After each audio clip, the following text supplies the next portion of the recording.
Hello friends, स्वागत है आपका आपके अपने यूट्यूब चैनल में। दोस्तों, इस वीडियो में हम बात करने वाले हैं सामाजिक विज्ञान के पेपर के बारे में। यदि आप 2024 में बोर्ड एग्ज़ाम देने वाले हैं तो यह वीडियो आपके लिए बहुत ही इम्पोर्टेंट है, क्योंकि जो 2023 बोर्ड एग्ज़ाम का जो पैटर्न था वो पीछे के सभी बोर्ड पैटर्न से अलग था। यानी कि जो पहले पेपर हुआ, जैसे कि 2019 में, 2018 में, 2016 में, इन सब का पैटर्न अलग था। लेकिन जो 2023 में पेपर हुआ उसका पैटर्न अलग है, और जो 2024 में होगा उसका भी पैटर्न सेम 2023 की तरह रहेगा। यानी कि अब आपको ओएमआर सीट मिलेगी जिसको फिल करना रहेगा, और आपको 20 ऑब्जेक्टिव क्वेश्चंस एक्स्ट्रा मिलेंगे। और साथ ही साथ आपको बता दूं कि बहुत सारे बच्चों के मन में कन्फ्यूजन रहता है कि कैसे क्वेश्चंस आते हैं, किस प्रकार के क्वेश्चंस आते हैं, क्या बहुत हैवी क्वेश्चंस आते हैं और कहाँ से क्वेश्चंस नहीं आते हैं। ये सारे डाउट आपके इस वीडियो में क्लियर करूँगा, और आप इस पेपर को देख के इस पेपर के पैटर्न को समझने का प्रयास कीजिएगा। देखिए, ये पूर्णांक होता है 70 नंबर का, और समय कितने होते हैं? 3 घंटे 15 मिनट। यानी सामाजिक विज्ञान के पेपर या किसी भी बोर्ड एग्ज़ाम के पेपर के लिए समय कितना होता है? 3 घंटा 15 मिनट। देखिए, यहाँ पे कुछ सामान्य निर्देश दिया गया है आप लोगों को पढ़ने के लिए पेपर में, कि जो प्रारंभ के 15 मिनट होते हैं वो परीक्षार्थियों को प्रश्न पत्र पढ़ने के लिए निर्धारित होता है, और जो सभी प्रश्न होते हैं वो कैसे होते हैं? अनिवार्य होते हैं। तो जो आपको 15 मिनट पढ़ने के लिए मिलता है उसे आप उपयोग कर सकते हैं लिखने में, या नाम, मतलब कि आपको काफ़ी पहले मिल जाएगी, आप अपना नाम वगैरह भर लेंगे। उसके बाद से 15 मिनट आपको पढ़ने के लिए मिलेगा। फिर सभी प्रश्न क्या होते हैं? अनिवार्य होते हैं। अब ये जो प्रश्न पत्र होता है ना, वो अ और ब में क्या होगा? विभाजित होगा। देखिए, यहाँ पे चौथा है कि खंड अ में 20 अंक के बहुविकल्पीय प्रश्न हैं। इनका उत्तर ओएमआर शीट पर दिया जाना है। ओके, ओएमआर शीट पर अंकित किए जाने के पश्चात उसे काटे नहीं, इरेजर एवं व्हाइटनर का प्रयोग न करें। यानी कि अगर जो आपने ओएमआर शीट फिल कर दिया है तो उस पे आपको इरेजर, व्हाइटनर आदि का प्रयोग नहीं करना है। और जो खंड ब रहेगा उसमें आपको 50 अंक के वर्णनात्मक प्रश्न मिलेंगे, और वर्णनात्मक 1 और वर्णनात्मक 2, और साथ ही साथ मानचित्र कार्य मिलेगा जो कि 2 भागों में बटा हुआ होगा। यानी कि एक क और एक ख मानचित्र कार्य, यानी कि 10 नंबर का मानचित्र कार्य भी आपका होगा वर्णनात्मक प्रश्नों के अंदर। और यहाँ पे दिया भी है कि प्रत्येक प्रश्न के लिए निर्धारित अंक उसके सम्मुख अंकित होता है, और दिए गए मानचित्र को प्रश्न पत्र से फाड़कर उन पर उत्तर अंकित कीजिए तथा मानचित्र को उत्तर पुस्तिका में मजबूती के साथ संलग्न कीजिए। यानी कि जो आपको क्वेश्चन पेपर दिख रहा है इसी के पीछे मानचित्र बनाया हुआ होगा, और उस क्वेश्चन पेपर से आप मानचित्र को फाड़ के आपको अपनी कॉपी में नत्थी करना होगा। और देखिए, यहाँ पे दिया है कि दृष्टिबाधित परीक्षार्थियों के लिए मानचित्र कार्य के स्थान पर अलग प्रश्न लिखे दिए गए हैं। यानी कि जो देख नहीं सकते हैं, जो अंधे बच्चे हैं, उन लोगों के लिए। ओके, तो चलिए, यहाँ पे खंड अ है। खंड अ को हम लोग देखते हैं। बहुविकल्पीय प्रश्नों से खंड अ स्टार्ट होता है। तो जो पहला प्रश्न है ये बहुत इंपॉर्टेंट क्वेश्चन है, बहुत आईएमपी, वेरी वेरी इंपॉर्टेंट। मैंने अगले साल भी पढ़ाया था तो बहुत सारे बच्चों को ये क्वेश्चन बताया था कि इंपॉर्टेंट कर लो।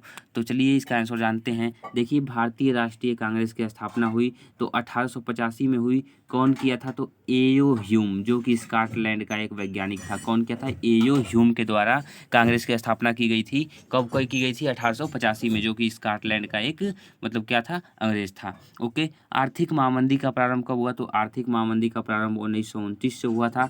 महामंदी का प्रारंभ 1929 से हुआ था। और तीसरा है कि यह किसका कथन है कि जब फ्रांस सीखता है तो पूरे यूरोप को, यानी बाकी जो यूरोप होता है, उसको सर्दी जुकाम हो जाती है।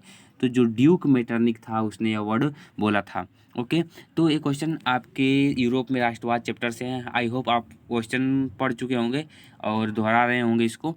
और देखिए, यहाँ पे है कि जर्मनी के एकीकरण में मुख्य भूमिका किसकी थी? तो जर्मनी के एकीकरण में मुख्य भूमिका किसकी थी? तो जूसेप्पे गैरिबाल्डी की। जर्मनी, ऑटोमन बिस्मार्क की क्या थी? महत्वपूर्ण भूमिका थी। यानी कि ऑटोमन बिस्मार्क इसमें सही होगा। ओके, अब देखिए, दिया है कि भारत में राष्ट्रपिता का अगर किसको संबोधित किया जाता है तो यह तो बहुत कमज़ोर बच्चे ये बता देंगे कि जो महात्मा गांधी हैं उनको बापू राष्ट्रपिता कहते हैं। ओके, देखिए, छठवां है कि बेल्जियम की सामुदायिक सरकार में निम्नलिखित में से किसके मध्य सत्ता की साझेदारी है? और साथ ही साथ आपको यह बात बता दूं कि जब तक आप चैप्टर की थीम को नहीं समझेंगे तब तक आप क्वेश्चन को नहीं हल कर पाएंगे, क्योंकि इस बार जो क्वेश्चन है वो समझने पे आधारित हैं। और यह जब आप क्वेश्चन पढ़ेंगे और ये जब चैप्टर पढ़ेंगे तो आपको समझ में आएगा कि हाँ, ये किस तरह से है।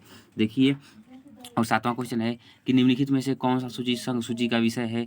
देखिए, 3 सूचियाँ होती हैं, संघ सूची और समवर्ती सूची, और एक और सूची होती है। यानी 3 सूचियाँ होती हैं, और इन 3 सूचियों को आपको पढ़ना है, और इस तब जाके इसका आंसर बताइएगा कि इसमें कमेंट कीजिएगा कि निम्नलिखित में से कौन सा संघ सूची का विषय है। ओके, संघ सूची, राज्य सूची, और उसके बाद से समवर्ती सूची। ओके, तो संघ में जो केंद्र सरकार होती है वो देखती है, और राज्य सूची में राज्य सरकार और समवर्ती में दोनों पे अधिकार रहता है। तो आई होप आप इसको बता लेंगे कि कौन सा होगा, और अगर जो नहीं पता फिर भी तो मैं बाद में बता दूंगा आपको कमेंट में। ओके, भारतीय संघ में कितने राज्य हैं? तो भारतीय संघ में कितने राज्य हैं? क्या 29 राज्य हैं? कमेंट करके बताइएगा भारतीय संघ में कितने राज्य हैं। अब राज्यों की संख्या आपको बतानी है। नौवां है कि यदि हम लैंगिक भेदभाव की बात करते हैं तो इसका अर्थ क्या होता है। ओके, तो इसको भी आपको जब चैप्टर पढ़ेंगे लैंगिक धर्म और मसले, तो उसमें आपको समझ में आ जाएगा कि हाँ इसमें इसका मीन मतलब क्या है। ओके, 10वां है कि भारत में सबसे अधिक बोली जाने वाली भाषा कौन सी है। तो भारत में सबसे ज़्यादा बोली जाने वाली भाषा हिंदी है, हिंदी सबसे ज़्यादा बोली जाती है। ओके, निम्नलिखित में से कौन सा परंपरागत ऊर्जा का संसाधन है। तो ये देखिए आपके भूगोल से क्वेश्चन है, यानी कि आपके इतिहास, भूगोल और नागरिक शास्त्र शास्त्र इन चारों से मतलब इतिहास, भूगोल और नागरिक शास्त्र और अर्थशास्त्र इन चारों से 5-5 ऑब्जेक्टिव क्वेश्चंस रहेंगे। 5 चौको 20 क्वेश्चन आपके रहेंगे। एक क्वेश्चन मैं स्क्रॉल करते जा रहा हूँ, आप क्वेश्चन के पैटर्न को देखते जाइए, और इन क्वेश्चन के आंसर्स के अगर जो आपको आ रहे हैं तो कमेंट में आंसर दीजिए, वरना नहीं भी आ रहे हैं तो मैं बाद में भी इस क्वेश्चन पेपर को हल कराऊंगा, क्योंकि अभी स्टार्टिंग में बहुत लोग पढ़े नहीं होंगे आगे तक का। और जब आप पढ़ेंगे तो ऑटोमेटिक आपको सारे क्वेश्चन याद हो जाएंगे, मैं गारंटी के साथ कहता हूँ, क्योंकि ये क्वेश्चन कुछ ज़्यादा हार्ड नहीं है। ओके, चलिए नेक्स्ट पेज पे बढ़ते हैं। देखिए यहाँ पे खंड ब है, इसमें खंड ब में आपको बहु मतलब वर्णनात्मक प्रश्न मिलेंगे।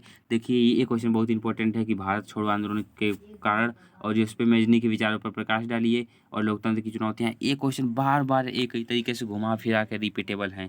आपको गारंटी देता हूँ कि 2024 में भी ये क्वेश्चन आ सकते हैं, क्योंकि बार बार घुमा के ऐसे ही क्वेश्चन पूछता है। आप किसी भी पहले का भी उठा लीजिए पेपर, आपको ऐसे क्वेश्चन मिल जाएंगे। और देखिए यहाँ पे इतिहास, भूगोल सबसे फिर वर्णनात्मक क्वेश्चन रहेंगे, तो आप इसको देखते चलिए। मैं स्क्रॉल कर रहा हूँ। देखिए यहाँ पे दिया है कि यूरोप में राष्ट्रवाद के उदय में जर्मनी एवं इटली का क्या योगदान था, क्या इन्होंने किया, इन लोगों का क्या योगदान था। ओके, तो इसी तरह से ये आपका क्वेश्चन पेपर रहेगा, और इसमें लॉन्ग क्वेश्चन भी रहेंगे और शॉर्ट क्वेश्चन भी रहेंगे, और उसके बाद से मानचित्र के क्वेश्चन भी रहेंगे। तो देखिए यहाँ पे मानचित्र संबंधी क्वेश्चन है कि निम्नलिखित स्थानों को भारत में दिए गए रेखा मानचित्र पर दर्शाइए। वो स्थान जहाँ से 1927 में भारतीय राष्ट्रीय कांग्रेस अधिवेशन हुआ था, तो कहाँ हुआ था? मद्रास में हुआ था। तो मद्रास कहाँ है, आपको मैप बना के आपको वो मद्रास को ऐसे क्लिक कर देना है, यानी दिखा देना है। ओके, वह स्थान जहाँ नील की खेती करने वाले किसानों को सत्याग्रह आंदोलन किया था, तो कहाँ किया था? तो चंपारण में नील की खेती करने वाले ने किया था, चंपारण में। ओके, उत्तर प्रदेश का वह स्थान जहाँ से असहयोग आंदोलन की शुरुआत हुई, तो असहयोग आंदोलन की शुरुआत कहाँ से हुई? उत्तर प्रदेश में, मतलब उत्तर प्रदेश का वह स्थान जहाँ असहयोग से की शुरुआत हुई। तो इसे फटाफट से कमेंट करके बताएंगे कि कहाँ से असहयोग आंदोलन की शुरुआत हुई थी। तो ऐसे आपके क्वेश्चंस रहेंगे मानचित्र के 5 नंबर के इतिहास से और 5 नंबर के भूगोल से मानचित्र के क्वेश्चन रहेंगे, और इसी के साथ आपका क्वेश्चन पेपर समाप्त हो जाएगा। दोस्तों thank you and bye bye, take care of yours. मिलते हैं नेक्स्ट